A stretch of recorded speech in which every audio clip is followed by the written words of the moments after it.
The Raiders have a problem with Maxx Crosby, and they're trying to figure out what to do. I was told last night they want 2 ones and a player. Yeah, okay, that makes sense. I understand that. And then when you say, I mean, Maxx Crosby, we've talked about the contract for what he is and who he is. It's all sitting there. It's laid out. So it's perfect for a team to want him that way. Then on top of that, 2 first-round picks. Okay, I don't think that's crazy for one of the best defensive players in football. And then a player on top of that, I don't think that's crazy either.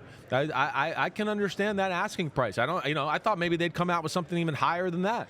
And that's where I get back into the Chicago Bears. The Chicago Bears are a team that I believe that could handle that right there. The Chicago Bears, we know, need a pass rusher. They need a difference maker in their front 7. It's one of the biggest things. Their offense is set up.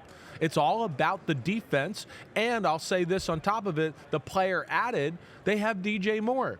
Right? We talk about the allocation of resources is a big thing in the NFL in the salary cap era. They got Odunze. They got Luther Burden. They got Colston Loveland. They got Cole Kmet, right? He's kind of a still good, a really good player, and I'm not trying to be disrespectful, but an expendable resource, I think, for them at this point in their franchise right now. Well, and it is odd to me that we speak in terms of 2 first-round picks and a player. That's what the Cowboys got for Micah Parsons. Yeah.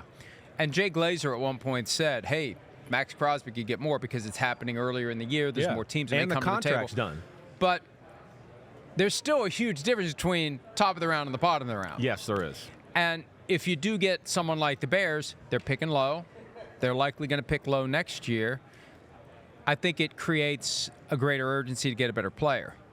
Whereas if it's a different team that's picking higher, maybe it's a lesser player that you want. But that's the general parameter, and there's a lot of play in those joints. And it is odd that we think about it in terms of just the general pick, because there's 32 different spots, and a low first-round pick is basically a second-round pick. But still, they want 2 ones. And that's one of the things about the franchise tag. Not that anybody ever signed someone to a franchise tender offer sheet, but you give up 2 first-round picks. Very different if you're a bad team than if you're a good team thinking about doing that's where generally I look at it and go, I think it's going to be one of the good teams, right? Because usually with this type of trade, richer get rich. Right. Well, and the team goes, wait, we got everything, so we're not building everything. Like Green Bay last year, they were like, we're ready, so we can do this right now. The bad teams are going, wait, we're really bad. We're going to trade away all our assets just to get one guy and then be even worse everywhere else except we got one guy. So I would expect it to be a team that's, later in the first round. And again, New England's another one of those teams you look at and talk about and has the cap space to be able to do it. So those are 2 that at least pop to my brain. Hi, it's Mike Florio. Thanks for watching PFT on YouTube. Hit subscribe for the latest news and analysis from Pro Football Talk.